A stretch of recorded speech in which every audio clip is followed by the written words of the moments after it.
everyone, hope all of you are keeping well, keeping safe.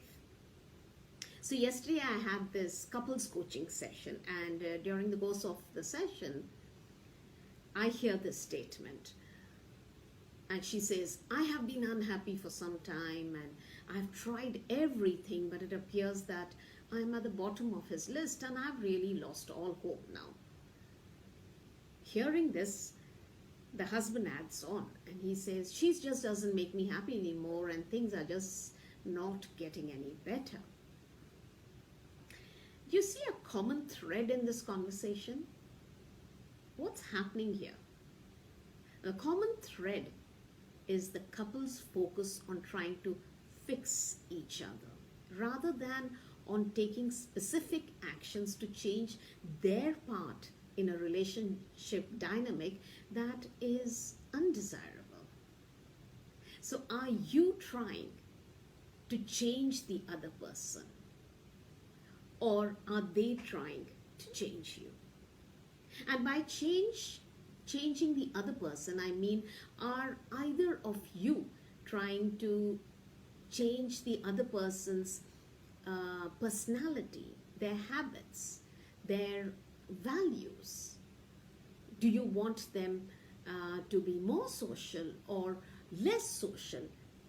Do you think they are childish when they play video games at home, or they're watching cricket matches on the TV? Do you make their choices for them, or do you force your choices on them?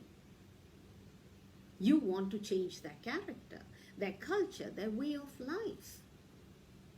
Now, if you are trying to change the other person in 2 words, stop it. It's a losing battle because you can't change the other person. You can't change people. Trying to change someone kills a relationship. Rather than trying to fix your partner, focus on improving your own life. In Dr. Gottman's book, Why Marriages Succeed and Why They Fail, he states that criticizing your partner is one of the main causes of divorce. It's different from offering a critique or voicing a complaint. For instance, a complaint would go like, I was worried when you were late. We had an agreement that you'd call when you were running late. Versus a criticism, saying things like, your work is more important than me, you never think of me, waiting up for you for this long, I've been waiting up for dinner, you just think about yourself. It's simple. You either appreciate and love the person as they are, or you don't. That's your choice. But it's the only way to keep things healthy. Now, what happens if it's the other way around and your partner's trying to change you? Now, if they are forcing their desires or values onto you and you try to change to maintain the peace in the house, then what could be happening here? What do you think will happen? You then are you're not honoring your own values and self-worth. Just to make someone else happy, if this behavior persists, then in the long run, you're somewhere killing your own identity. You're essentially making them happy by making yourself miserable. You're succumbing to their desires. So the decision is yours to either tolerate it or don't tolerate it. And once you've decided what you will and will not tolerate, you express this very clearly. You set boundaries with consequences if they are not followed.